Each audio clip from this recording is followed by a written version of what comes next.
नमस्ते दोस्तों, मैं डॉक्टर दीपिका मुंदड़ा आज आपके एलर्जी से रिलेटेड कुछ सवालों के जवाब देना चाहती हूँ। बहुत सारे पेशेंट मुझसे पूछते हैं कि हमें जो बार बार एलर्जी की शिकायत है, क्या हम इसको जड़ से दूर कर सकते हैं? इसका कोई परमानेंट इलाज नहीं है क्या? चलिए जानते हैं एलर्जी डिसऑर्डर क्या होता है। एलर्जी मतलब आँखों में से पानी आना, खुजली आना, नाक में से खुजली आना, खांसी होना, बार बार एकदम से कुछ न कुछ तकलीफ होके स्किन पे खुजली आना, लाल लाल दाने पड़ना जिसको अर्टिकेरिया बोलते हैं, या फिर ब्रोंकियल अस्थमा का एक अटैक होना। ये बहुत ही कॉमन समस्या है। यह देखा गया है कि पूरे वर्ल्ड में ऑलमोस्ट 30% लोगों को अगर हम ब्लड टेस्ट कराते हैं तो IgE लेवल ज़्यादा आता है। इसका मतलब यही है कि कहीं ना कहीं हमें एलर्जी की समस्या आज के ज़माने में काफ़ी बढ़ रही है। एलर्जन होता क्या है? जो भी बॉडी ज़रूरत से ज़्यादा किसी चीज़ को रिस्पॉन्स करती है तो उसे हम एलर्जी बोलते हैं।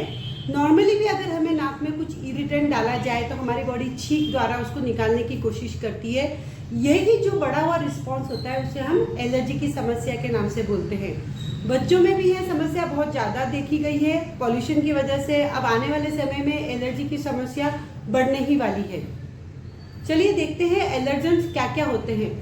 कुछ एलर्जेंस हमारे बेडरूम में, हमारे घर में रहते हैं, और कुछ एलर्जेंस है जो आसपास के इन्वायरमेंट में रहते हैं। आसपास के इन्वायरमेंट जिसको हम बोलते हैं आउटडोर एलर्जेंस, उसमें से मुख्य वजह है पोलेंस मतलब फूलों के कण, जो कलरलेस फ्लावर होते हैं वो अपने जो परागकण बनाते हैं उससे एलर्जी बहुत ज़्यादा होती है। इससे बचने का एक तरीका है कि सवेरे सवेरे जब ठंडी हवा रहती है, मॉइस्चर कंटेंट ज़्यादा होता है, उतने सवेरे कम से कम 10 बजे तक आपने फूलों के पास घर से बाहर नहीं निकलना चाहिए। और जब भी परागकण ज़्यादा निकलते हैं तब अपने बेडरूम के विंडो को क्लोज करके रखना चाहिए। घर के अंदर रहने वाले जो एलर्जेंस है उसमें से मुख्यतः होता है टिक माइट्स, दूसरा होता है आपका मोल्ड्स, और होता है ये जो डॉग्स और हमारे पेट एनिमल्स होते हैं इसके फर में रहने वाले कीटाणु। अब जो टिक माइट्स है ये हमेशा मोटे कपड़ों में, मोटेदार रवेदार जगहों में पनपता है।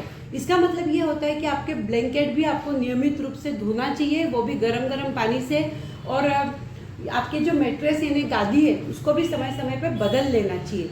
इवन हम लोग टिक प्रूफ बेडशीट जो होती है उसका भी इस्तेमाल करने का सलाह देते हैं। टिक प्रूफ बेडशीट है जो आपको मार्केट में मिल जाएगी, अमेज़न पे आप चेक कर सकते हैं। उसके अलावा आपकी जो बेडशीट होती है, ड्रॉ शीट है, या पिलो कवर या कर्टेंस, इनको अपने नियमित अंतराल मतलब कि 8 दिन के अंदर उबलते हुए पानी में धो के साफ करना चाहिए। कुछ मोटी जगह पे जहाँ पे आप वॉशिंग नहीं कर सकते वहाँ पे वैक्यूम क्लीनर हर संडे टू संडे आपको करना ही चाहिए।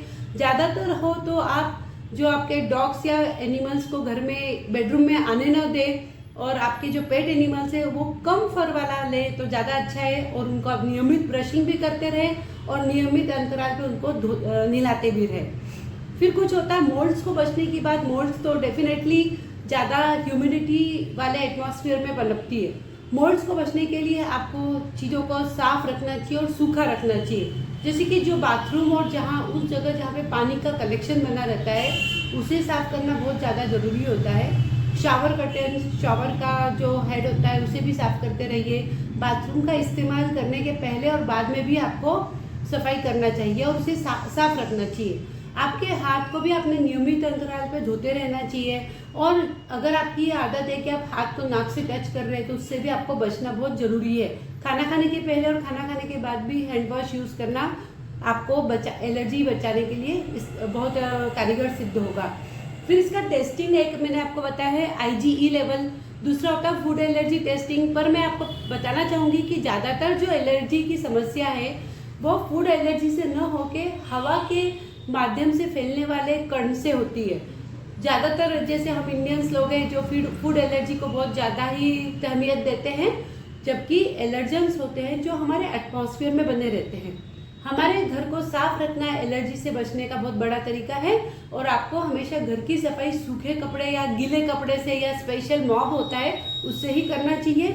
और डिसइंफेक्टेंट का स्प्रे अगर ज़रूरत है तो कीटाणु को मारने के लिए करना चाहिए। इसके साथ ही एक तो IgE टेस्टिंग है, दूसरा टेस्ट होता है स्किन एलर्जी टेस्ट जो कि ज़्यादा ऑथेंटिक होती है। इससे हमें पता चलता है कि हमारी बॉडी को किन चीज़ों से एलर्जी है।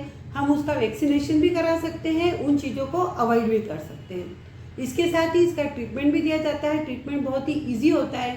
ट्रीटमेंट में आपको कुछ नेजल स्प्रे, एंटीहिस्टामिनिक गोली या फिर ओरल इनहेलर का इस्तेमाल करने का आपको डॉक्टर सलाह देते हैं। With that I want to thank you.